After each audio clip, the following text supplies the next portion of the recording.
semenjak COVID ya. Iya, sekarang kita dipaksa ya. Itu kan semenjak COVID kemudian semuanya dipaksa untuk Iya, masuk ke harus ruang-ruang virtual, ibadah di ruang dimediasi oleh internet gitu kan, berdoa dimediasi oleh laptop, oleh WA dan lain sebagainya, sehingga kemudian Portal Teologi Virtual. Halo semua, selamat datang di Portal Podcast Teologi Virtual. Oke, kali ini bersama saya Richard Meok dan juga tentu saja saya tidak sendiri di sini. Saya ditemani oleh pemuda tampan yang sementara ini menempuh pendidikan di MSA, Magister Sosiologi Agama, Benaya Ai. Ini biasa disapa siapa nih? Ben, Kak Ben. Jadi Ben. biasa disapanya Kak Ben. Dan tentu saja ada juga Bapak dosen kita tercinta, Pak Immanuel Teguh Harisantoso. Betul ya? Pak, nggak salah. 100 Biasa disapa Pak Teguh, kalau kita biasanya panggilnya Pak Teguh di kampus. Jadi Bapak Teguh ini mempunyai bidang minat yang cukup banyak. Ada pastoral disabilitas, teologi pastoral, dan pastoral masyarakat ya Pak? Wow. Tidak salah. Oke. Nah, dalam podcast kita pada hari ini, episode kita pada hari ini kita akan membahas tentang pengaruh pertemuan sakral dalam realitas maya terhadap spiritualitas pemuda. Nah, tanpa berlama-lama lagi, mari kita langsung saja mulai podcastnya. Portal Teologi Virtual. Oke, jadi karena tema kita pada hari ini pengaruh pertemuan sakral dalam realitas maya terhadap spiritualitas pemuda. Nah, sebelum jauh lagi ke kita membahas lebih dalam tentang apa itu pertemuan sakral dan realitas maya, tentu kita harus mengerti dulu ya apa itu pertemuan sakral, realitas maya dan juga spiritualitas pemuda itu seperti apa. Jadi mungkin Bapak bisa menjelaskan kepada kita sedikit. boleh lah ya. Ya, jadi gini, kalau kita ngomong ruang sakral gitu, Iya. pertanyaannya apa itu ruang sakral Iya. gitu kan. Ya. Nah, beberapa orang kemudian mendefinisikan ruang sakral ini kan ruang di mana kemudian seseorang ya atau katakanlah manusia begitu yang berjumpa dengan berjumpa dengan sesuatu yang kemudian disebut dengan Tuhan. Ya. Nah, perjumpaan inilah yang kemudian menghadirkan ruang yang kemudian menjadikan ini ruang sakral. Oke, itu ruang sakral. Ya. Nah, lantas bagaimana hubungannya dengan apa tadi itu? Realitas maya. Dengan pertemuan. realitas Iya. maya. Oke. Hari ini tidak bisa kita pungkiri bahwa realitas maya ini kalau dulu kita hanya main Facebook, Iya. gitu kan? Atau mungkin kita hanya main internet tanpa ada muatan religiusnya. Ya. Tapi saya rasa konteks Indonesia misalnya semenjak COVID ya. Iya, sekarang kita dipaksa ya Pak? Itu kan semenjak COVID kemudian semuanya dipaksa untuk Iya, masuk ke harus ruang-ruang ruang virtual, ibadah di ruang dimediasi oleh internet gitu kan, berdoa dimediasi oleh laptop, oleh WA dan lain sebagainya, sehingga kemudian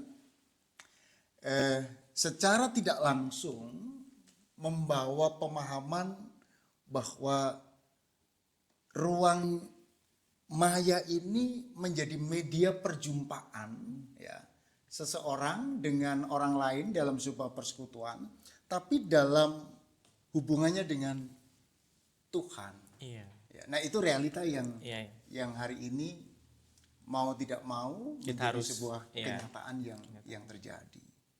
Ya, tapi ngomong tentang realita virtual dengan dunia sakral, ya hubungan ini tidak bisa tidak bisa hanya dibatasi hanya persoalan ibadah aja, Iya. ya kan? Mungkin selama ini kita ngomongnya hanya persoalan ibadah gitu kan. Jadi kalau ngomong ibadah hari Minggu misalnya, atau ibadah-ibadah virtual, tapi sebetulnya jauh lebih itu ya, melampaui sebatas ibadah-ibadah atau pertemuan-pertemuan saja. Persoalannya adalah bisa nggak gitu ketika kita klik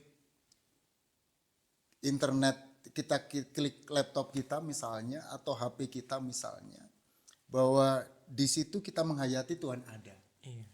Itu problemnya. Ya kan?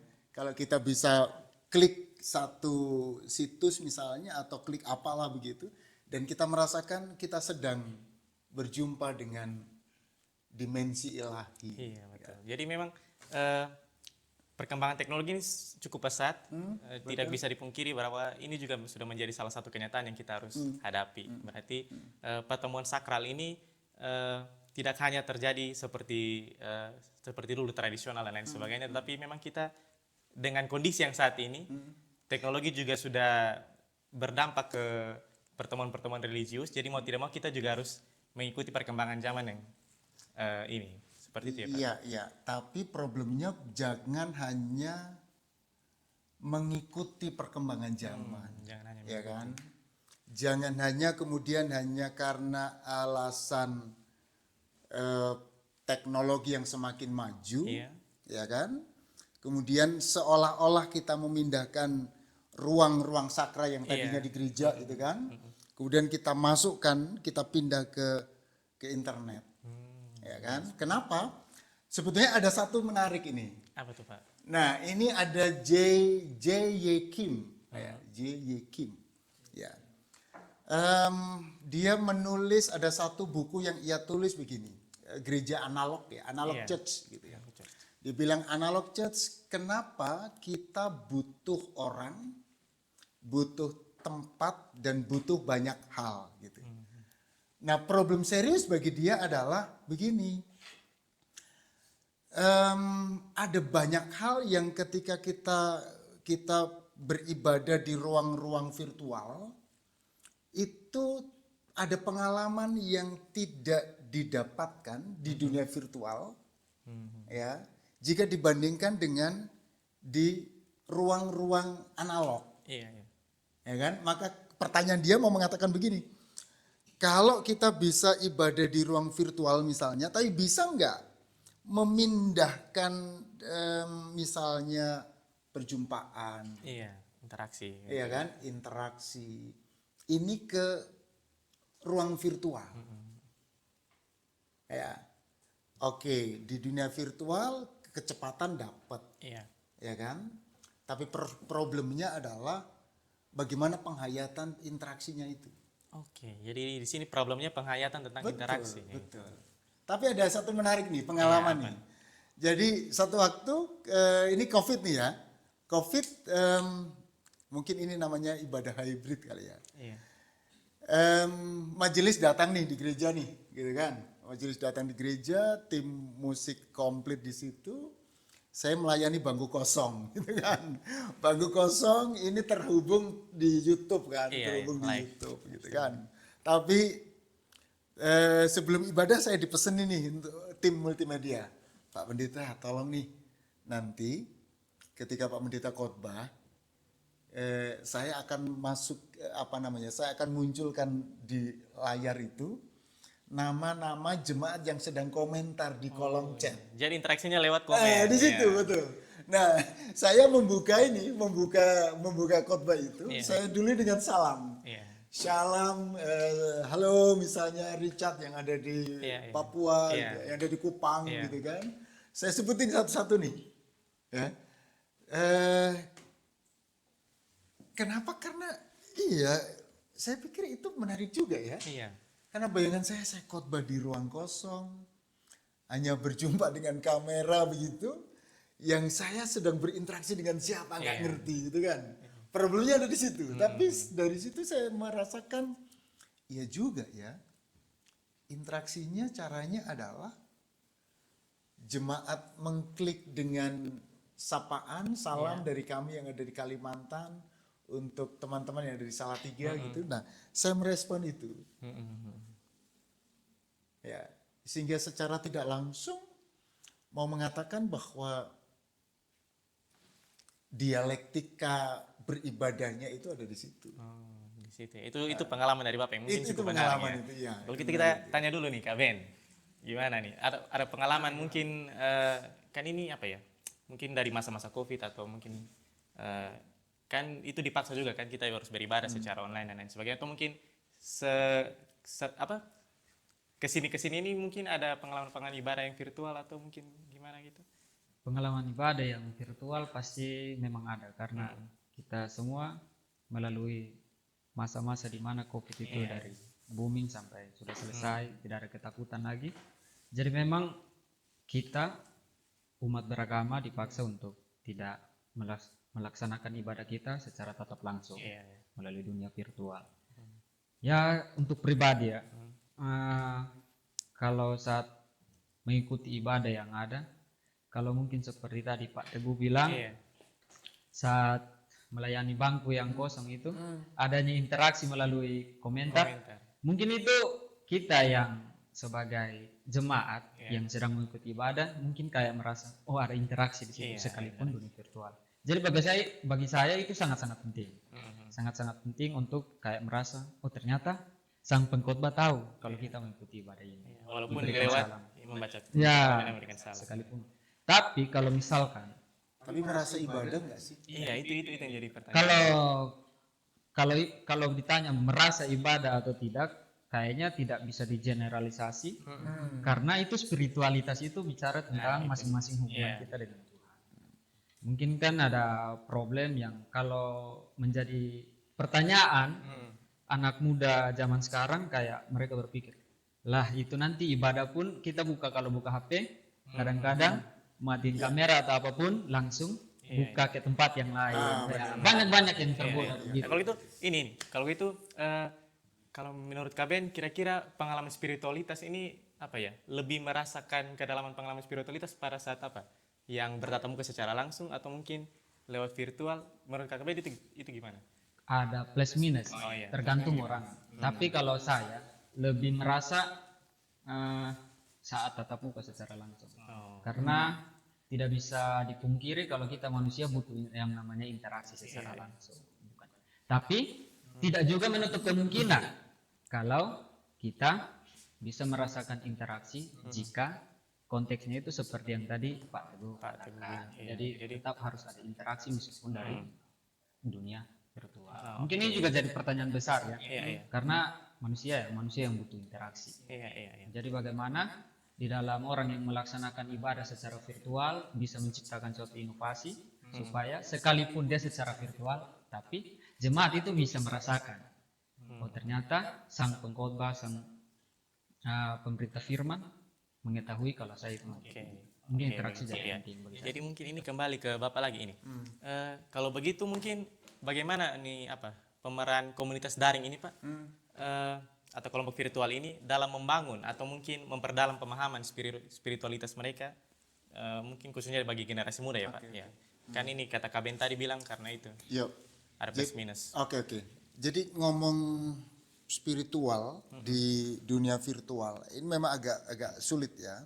Yang pertama karena kebiasaan kita itu kan kalau ngomong tentang hubungan antara Tuhan dan sesama dengan sesama sebagai sebuah komunitas, itu kita belum pernah punya ini di dimensi sosiologi ya. Kita belum pernah punya pengalaman yang seperti itu. Maka banyak orang kemudian mengatakan bahwa perjumpaan virtual itu merasakan ada semacam kekeringan spiritual gitu ya. Kenapa? Karena tidak sedikit orang yang kemudian mengalami kesulitan untuk merasakan bahwa dirinya ini sedang berada di tengah-tengah sebuah komunitas. Ya. Nah, salah satu kesulitan yang muncul di relasi virtual ini adalah ini. Jadi kita ini berada di sebuah komunitas, tapi sebetulnya kita ini terkotak. Kita ini kan seolah-olah mengalami alienasi gitu ya. Jadi sekarang misalnya kita berada di ruang Zoom yang sama, ya kan? Atau di ruang Meet yang sama, atau di tempat yang sama, tapi kita sedang asik dengan diri kita masing-masing. Ya maka saya sepakat bagaimana penghayatan penghayatan spiritual seseorang itu, Iya, iya.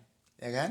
Maka Susan Jones itu di salah satu bukunya dibilang begini, mesti ada penghayatan tentang makna baru terkait dengan kehadiran, Iya.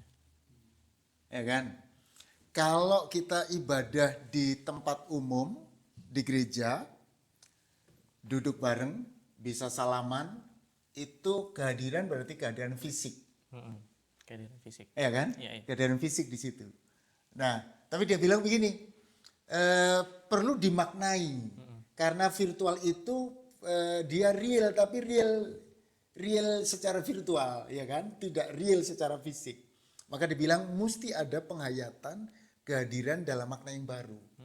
Makna sosialnya itu dia ada gitu, tapi tidak fisik. Ya itu problemnya di situ ya. Iya, iya. Jadi makna sosialnya dia hadir karena memang sebetulnya dia hadir. Iya, dia hadir. Tapi dia tidak hadir secara fisik. Iya, lewat avatar itu. Lewat avatar ya. Sekarang kan udah mulai itu ya, ya kan?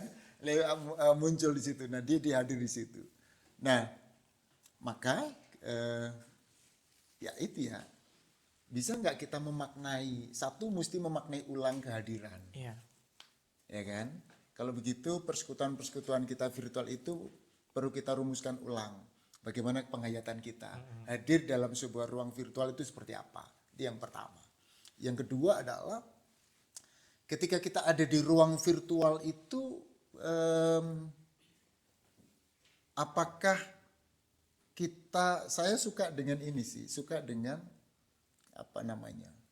Kalau pakai Baberian itu ya bisa nggak saya menghayati bahwa sebetulnya ketika kita berjumpa di ruang virtual itu sebetulnya saya sedang berjumpa dengan Tuhan di orang yang dengan wajah avatar yang beraneka warna tadi itu, sehingga saya bukan berjumpa dengan avatar-avatar yang tanpa makna ya, tapi justru ketika saya bertemu dengan avatar itu saya bertemu dengan Tuhan.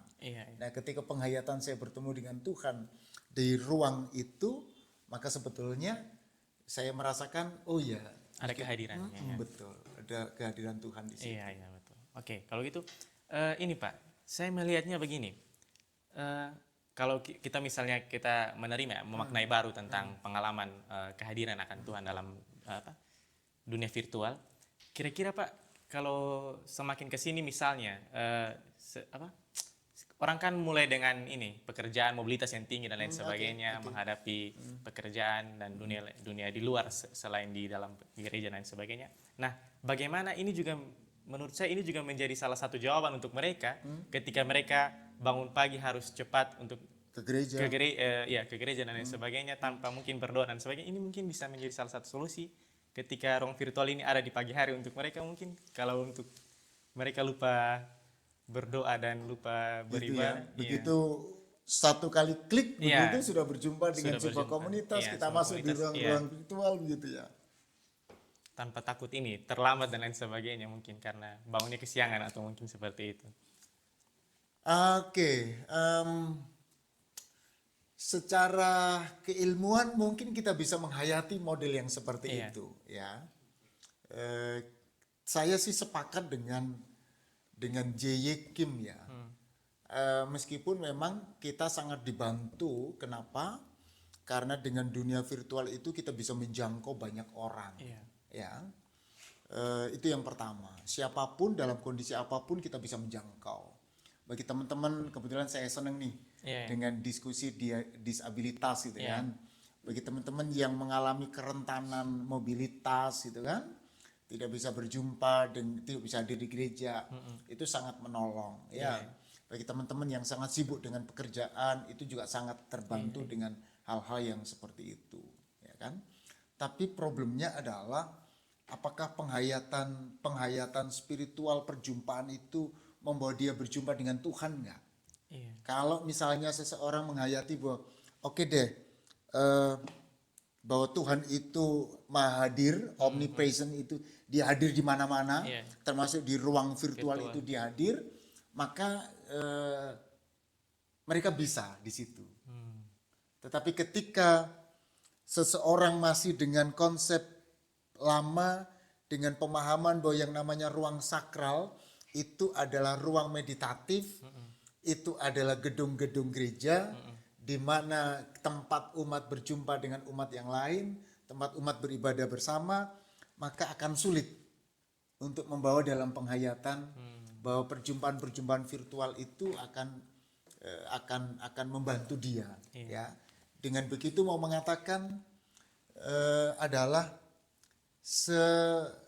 semaju apapun perkembangan zaman itu, yang namanya pengalaman analog itu kayaknya menjadi sesuatu yang sangat penting. Maka Kim itu bilang gitu, bisa nggak membawa pengalaman analog ke digital? Iya. Nah ini yang mesti menjadi PR kita kan. Iya, iya. Maka metaverse mulai muncul gitu kan. Kita bisa muncul, Iya. kita bisa pilih tempat duduk. Gereja Iya. metaverse. Iya kan? Nah, gimana? Tapi ada salah satu pertanyaan yang mungkin jadi pertanyaan mendasar bagi teologi virtual untuk menempuh nanti ke depannya karena perkembangan iptek yang begitu masif. Iya. Pasti gereja juga butuh hal-hal yang seperti Betul, itu. betul. Karena kadang-kadang juga ada bentuk-bentuk stigma bagi orang-orang yang bermain media sosial, kayak mungkin ada yang menerima kalau ada yang membuat status seperti berdoa di media sosial dan lain-lain. Benar. Mungkin ada yang mungkin menganggap tulisan ini sebagai suatu motivasi, bentuk pengingat bagi dia, reminder bagi dia juga kalau dia juga harus berdoa. Nah, tetapi juga ada yang berpikir bahwa Tuhan tidak hadir di Iya. Betul. nah, itu bentuk stigma. Jadi bagi Pak Teguh ini kan pertanyaan mendasar bagi ya untuk anak-anak muda, anak Kristen di luar sana, mungkin sebagai dosen juga yang mendalami bidang teologi virtual ini, bagaimana cara teologi virtual menjawab? Oke. Berikan pemahaman bagi. Oke. Kita berada di ruang mana dulu nih begitu. Kalau pakai tipologinya Barbour, ya kita berada di ruang mana nih? Ada kelompok orang yang kemudian menganggap bahwa iman dengan teknologi tidak bisa disatukan. Konflik namanya. Tipologi konflik. Iya. Ya kan? Jadi iman itu beda dengan teknologi. Jadi iman yang namanya ibadah di ruang virtual tidak bisa disamakan dengan ibadah di ruang-ruang gedung gereja. Tipologi konflik, ya kan. Satu lagi, yang kedua, ya kan, tipologi independen nih, ya kan. Oke dah, gereja tetap jalan dengan gerejanya, gitu kan. Perkembangan teknologi tetap jalan dengan perkembangan teknologi. Masing-masing. Sendiri. Ya kan, karena masing-masing deh jalan aja masing-masing. Ya. Yang ketiga nih, tipologinya apa? Dialog. Bisa nggak ini join? Kerjasama gitu kan. Oh rupanya ini kita punya ruang yang sama untuk bisa kita dialogkan. Ya kan? Karena ketika kita ngomong iman, itu juga akan sangat mendukung bagaimana pertumbuhan spiritual di ruang-ruang virtual, ya kan? Pertumbuhan spiritual di ruang-ruang perkembangan teknologi itu, ya kan? Nah tapi dia memunculkan yang terakhir nih, bisa nggak ada integrasi? Jadi bukan hanya dialog kan kita dialog tapi kalau nggak sepakat kan sama aja, Betul. Bener kan? Gitu kan? Maka butuh diintegrasikan, gitu kan? Nah, saya rasa di ruang ini yang mesti kemudian kita bukan hanya dialog tadi itu, tapi bisa nggak kita memberikan pemahaman baru. Yang pertama misalnya, apakah dengan mengatakan Tuhan itu hanya ada di gedung gereja, sebetulnya kita sedang membatasi ketuhanan Tuhan itu? Iya kan? Oh enggak, Tuhan hanya di gedung ini kok. Kalau di ruang gedung itu nggak ada Tuhan. Iya, di ruang virtual nggak ada Tuhan. Iya kan? Oke kan? Atau ada di gereja tertentu tapi gereja enggak, itu kan menjadi problem kan. Nah, maka ini penting. Kalau kita sudah memahami bahwa karena Tuhan Maha Hadir, bisa hadir di mana-mana termasuk di ruang virtual. Ya kan? Ketika kita menghayati bahwa Tuhan bisa hadir di ruang virtual, maka ini menjadi jalan masuk untuk kita bisa mengembangkan teologi virtual. Ya kan? Jadi ada interaksi duluan. Betul gitu. Jadi mesti ada pemahaman ini dulu. Ya, Ya, ini dipegang dulu. Kalau jemaat belum bisa memahami itu kayaknya kita Iya. nggak agak sulit. Nah, itu peran Peran mahasiswa Iya, nih, peran ya mahasiswa kan? teologi. Peran teolog nih, kan begitu kan? Ya kan? Nah itu berarti hemat saya kalau kita pakai siapa itu, Erving Goffman nih, Iya. bukan panggung pegang, yang stigma nih, yang stigma ya kan? Ini problemnya itu kan kita sampai dengan hari ini kalau ngomong internet itu mesti buruk stigmanya, ya kan? Kalau ngomong internet, ngomong semuanya itu karena yang ada di pikiran masyarakat itu mesti dampak negatif dari perkembangan teknologi dan dampak negatif dari pertumbuhan teknologi virtual. Ya kan? Iya, iya. Nah, maka tugas kita sebetulnya adalah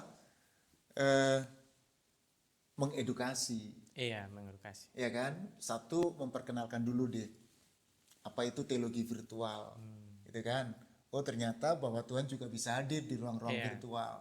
Sudah mereka kenal, baru kita tingkatkan pemahamannya. Oh kalau begitu dengan perjumpaan virtual kita bisa menghayati perjumpaan dengan Tuhan. Dan menggunakan fasilitas virtual itu, dengan begitu bisa menumbuhkan keimanan seseorang. Iya. Ya kan? Ketika seseorang bisa bertumbuh imannya melalui jangkauan virtual, maka sebetulnya disitulah pertumbuhan spiritualnya yang dibantu oleh, ya kan, yang dibantu oleh teknologi virtual. Dengan begitu maka virtual memang betul-betul menjangkau siapapun. Oke, betul. Karena dialog gereja tadi. Iya. Tapi menurut saya gini juga, Pak. Gimana? Kalau misalnya kita mau merubah stigma tersebut tentang kehadiran Tuhan ini sebenarnya tidak hanya dalam pertemuan-pertemuan secara fisik, tapi juga bisa ada dalam pertemuan ruangan virtual seperti itu. Tapi kalau misalnya melihat pro kontra dan mungkin ada risiko terjadinya bias tentang itu, mungkin edukasinya itu mungkin seperti apa. Nah, salah satunya yang mungkin bisa saya angkat itu Pak, mungkin adanya kehilangan makna Oke. tentang apa pendalaman, mungkin kedalaman spiritualitas dan lain sebagainya. Mungkin kan ini hanya ada dosa Pak. Iya. Kalau misalnya kena betul mungkin spiritualitasnya bertambah, tetapi kalau misalnya kita kalau kurang kena mungkin ini kedalaman spiritualitas mereka mungkin bisa saja berkurang. Nah itu mungkin bagaimana kita bisa melihat dan cara mengatasinya seperti apa, mungkin seperti itu. Kehilangan makna Iya, spiritualitasnya mereka. spiritual ya. Ya itu problem yang hari ini ya. Saya pikir COVID itu memberikan pengalaman berharga Iya, betul. kepada kita. Iya. Ya, kalau kita baca buku-buku Barat sebetulnya yang namanya internet church, Iya. ya kan, atau gereja yang menggunakan internet sebagai bagian dari misiologinya, pelayanannya itu sudah ada mulai 80-an. Iya, sudah dari Sudah dulu ada, ya. iya. Tapi mulai ini dikenal pas masa-masa Covid. Di Indonesia mulai orang mengenal dunia virtual itu COVID. Iya. Saya senang justru COVID itu menjadi tentara yang Iya. menjadi kekuatan yang mempush gereja ya, yang mempush lembaga-lembaga keagamaan untuk terbuka terhadap teknologi. Iya. Kalau tidak ada COVID mungkin kita tidak muncul teologi virtual kali Iya, ya. iya, betul. Ya kan, kalau tidak ada COVID mungkin Tidak ada kelas virtual Oh, juga. bisa juga. Betul juga kan? Iya, iya. Nah, maka yang pertama kita perlu bersyukur gitu ya. Rupanya ada peristiwa-peristiwa yang kemudian memaksa kita untuk kita berteologi. Ya kan? Saya ingat persis ketika COVID tahun 20 awal gitu ya, di tahun betul ya 20. Iya, 20 awal. 20 awal Maret dinyatakan COVID pertama di Jakarta kalau nggak salah ya. Kemudian apalagi nih salah satu dosen kita nih nomor 1 salah 3 gitu kan. Nah itu kan kemudian memaksa kita untuk menghayati itu. Bayangin sebagai pendeta saya tidak membayangkan mungkin nggak ya pelayanan perjamuan kudus saya doakan di gedung gereja, kemudian diedarkan kemana-mana. Iya, Iya kan? Itu kan pergumulan yang luar biasa waktu itu kan. Nah, tahun pertama agak sulit menerima itu kan. Saya ingat persis itu Paskah pertama berarti. Paskah pertama, Covid pertama itu. Iya. Oh, itu luar biasa itu. Gereja semua sibuk dengan pergumulan itu. Ya kan? Mulai kemudian perjamuan kudus kedua, perjamuan kudus ketiga gitu kan. Tahun kedua, tahun ketiga. Rupanya gereja mulai muncul diskusi tentang itu. Ya, pemahaman teologi terkait dengan pelayanan-pelayanan virtual. Maka muncullah teologi virtual. Ya kan? Maka bagaimana kemudian kita menghayati bahwa kita berbicara tentang Tuhan di ruang-ruang internet dan prinsip misalnya Tuhan Maha Hadir, saya pikir menjadi penting ya untuk memberikan stimulus ya bahwa Tuhan yang imanen itu betul-betul hadir di ruang-ruang virtual, ya kan? Bukan Tuhan yang transenden yang nun jauh di sana Iya, gitu kan, tapi Tuhan memang benar gitu kan. Jadi hadir. sejatinya ini menjadi pintu gerbang untuk ya bagi orang-orang untuk mengeksplorasi spiritualitas lebih dalam seperti itu ya. Betul, iya. Berangkat dari pergumulan perjumpaan real gitu Iya, kan. iya. Berangkat dari pengalaman spiritual yang betul-betul terjadi, ya kan? Sehingga kemudian memaksa teologi untuk bagaimana ia harus merefleksikan, ya kan? Perjumpaan kita dengan Tuhan dan peristiwa yang terjadi di sekitarnya. Ya, ada cukup banyak tantangan sih memang, iya. Termasuk terkait dengan kecepatan internet tadi itu, ya kan? Kemudian keterasingan satu orang dengan yang lain, gitu kan? Kemudian nilai-nilai internet yang orang masih mengatakan negatif positif yang debatable gitu kan. Nah, itu menjadi tantangan tersendiri untuk kita bisa menyampaikan kepada masyarakat gitu ya.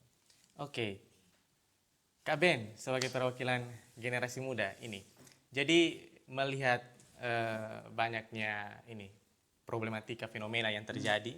Nah, ini menurut Kak Ben bagaimana seharusnya kita generasi muda menanggapi ini peluang dan tantangan yang mungkin dalam mengintegrasikan pengalaman spiritualitas dalam realitas maya ini seperti apa mungkin seperti itu.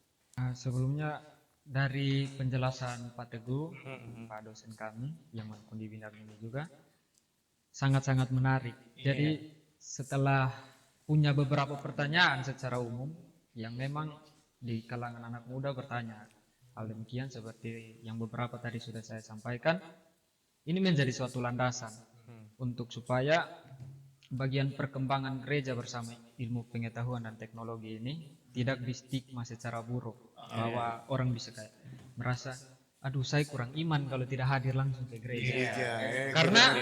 Karena beberapa sifat umum seperti yang tadi sudah dijelaskan beberapa kayak omnipotent, omniscient maupun omnipresent, kalau kita tidak berusaha untuk mengikuti perkembangan zaman, mengembangkan spiritualitas kita bukan cuma di dalam dunia aktual, tapi juga dunia virtual, maka kita seperti kayak tidak mempercayai sifat-sifat Tuhan tersebut. Yang Tuhan Maha Kuasa tidak boleh dibatasi saja Tuhan hadir cuma di gereja, tetapi di luar gereja dimanapun Tuhan bisa hadir.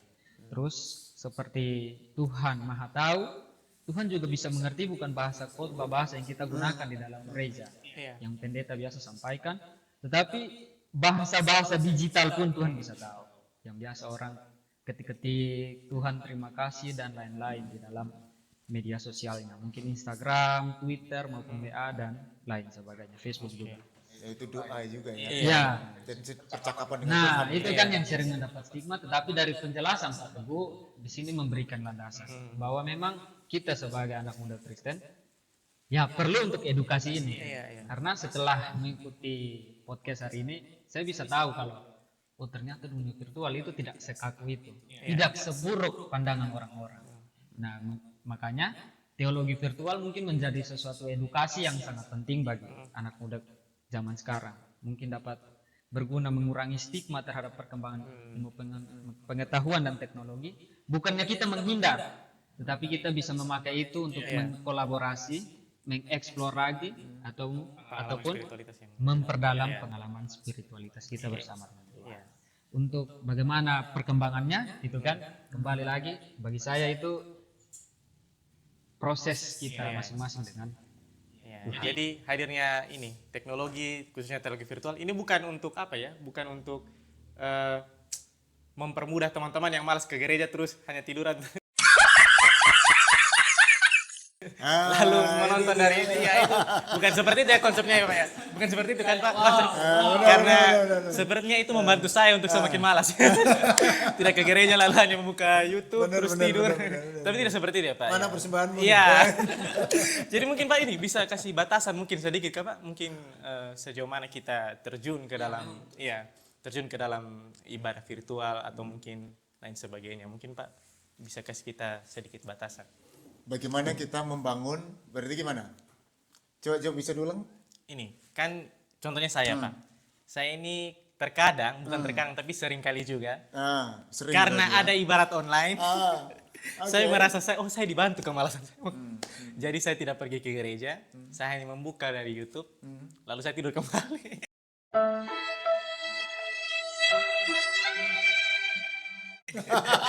Terus nanti tinggal telepon orang tua, oh saya sudah gereja hari ini. Oke. Tapi penghayatannya gimana? Penghayatannya gimana? ini, saya nonton ulang nanti. Setelah bangun mungkin saya nonton ulang, terus seperti kayak biasa di gereja. Mendengarkan khotbahnya. Tapi hanya mendengarkan pas khotbah. Dari awal itu skip. Jadi seperti itu mungkin. Oke. Yang menjadi menurut saya oke. itu buruk juga sih kayaknya untuk saya. Tapi jangan-jangan memang perilaku kita begitu ya? Iya, iya. Nah, itu yang tadi saya bilang, pengalaman pribadi. Kalau saya berharap begini ya, saya suka dengan model berteologi sosialnya. Kalau tidak salah itu model berteologi sosialnya Bapak Romo Bono Banawiratma ya. Iya betul. Dia mau melihat begini. Jadi ada proses aksi dan refleksi. Refleks. Ya, jadi kalau misalnya hari ini, misalnya nih, ketika COVID datang Iya. dan COVID kemudian memaksa orang tidak lagi ibadah secara komunal, artinya di ruang-ruang yang sama, komunalitasnya kemudian dipindah di ruang-ruang virtual, Iya. ya kan? Nah, itu kan aksinya. Iya, aksinya. Maka refleksi teologinya apa terhadap ini, ya kan? Setelah muncul refleksi teologi yang seperti itu, mulailah kemudian muncul penghayatan bahwa Tuhan hadir gitu kan. Penghayatan Tuhan hadir di ruang-ruang virtual dan begitu seterusnya kan. Nah, setelah penghayatan Tuhan hadir di ruang virtual itu refleksinya mesti muncul aksi yang berikutnya. Iya. Muncullah pembenaran misalnya. Oke deh, saya ibadah virtual aja deh. Gitu kan. Sembari tidur dan lain sebagainya. Nah, maka itu kan aksi pertama dari Refleksinya. Oke, kalau tadi aksi refleksi gitu kan. Nah, berarti sekarang aksi pertama, berarti aksi katakanlah aksi aksen gitu kan. Iya. Nah, ketika melihat aksi aksen yang seperti itu mesti direfleksikan lagi secara teologis. Ya kan? Problemnya ada di mana nih? Nah, setelah muncul refleksi yang aksen, bisa muncul nanti gimana?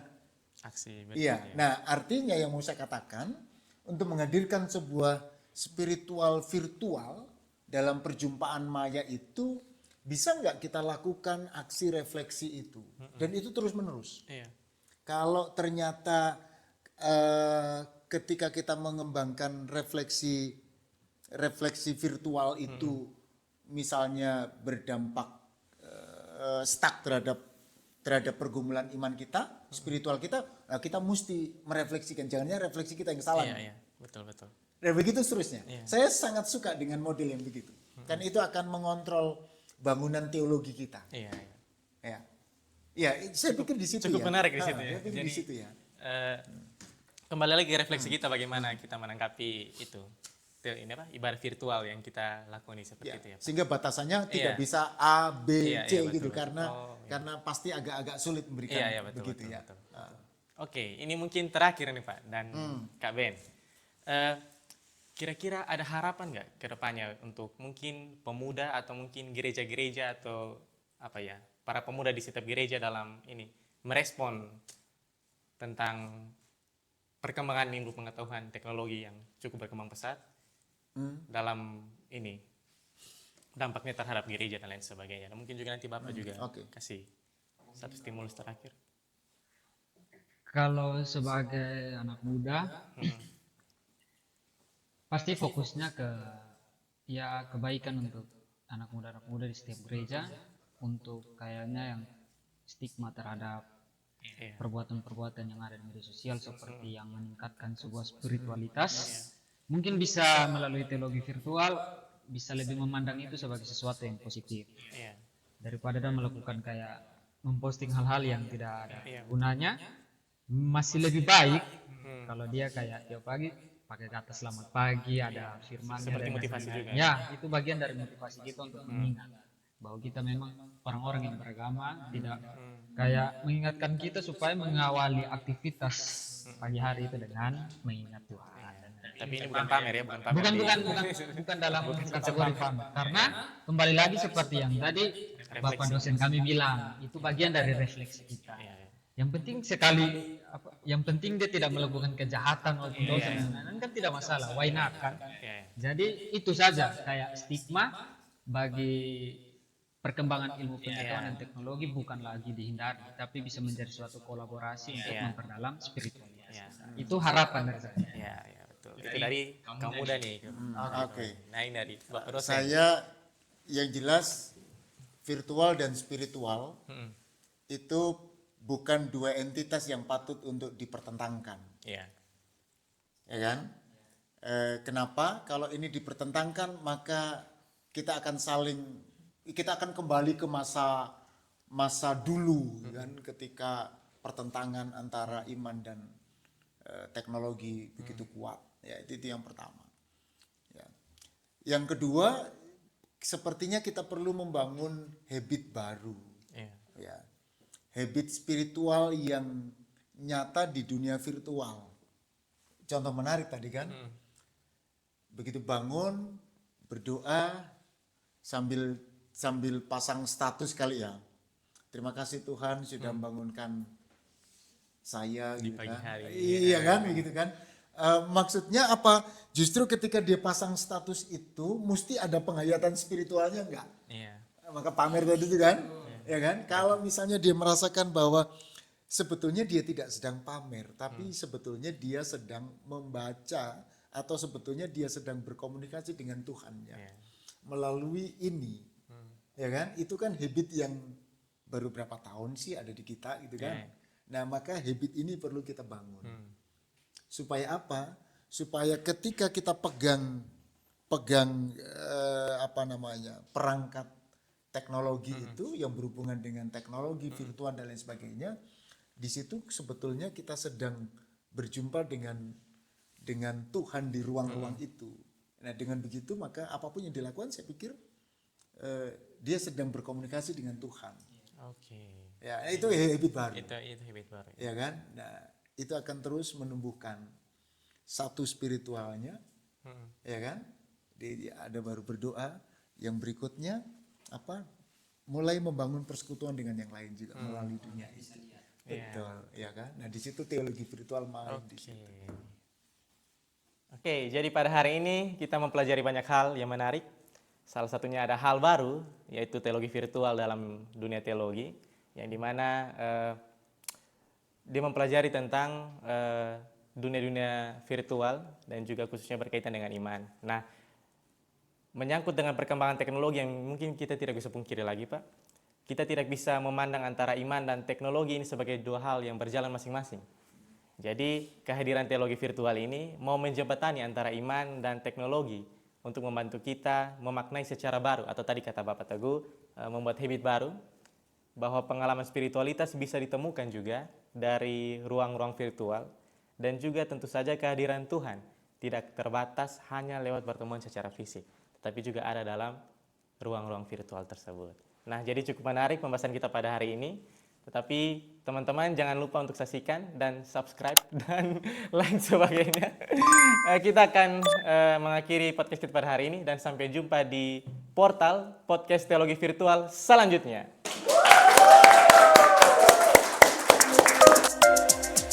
Portal Teologi Virtual.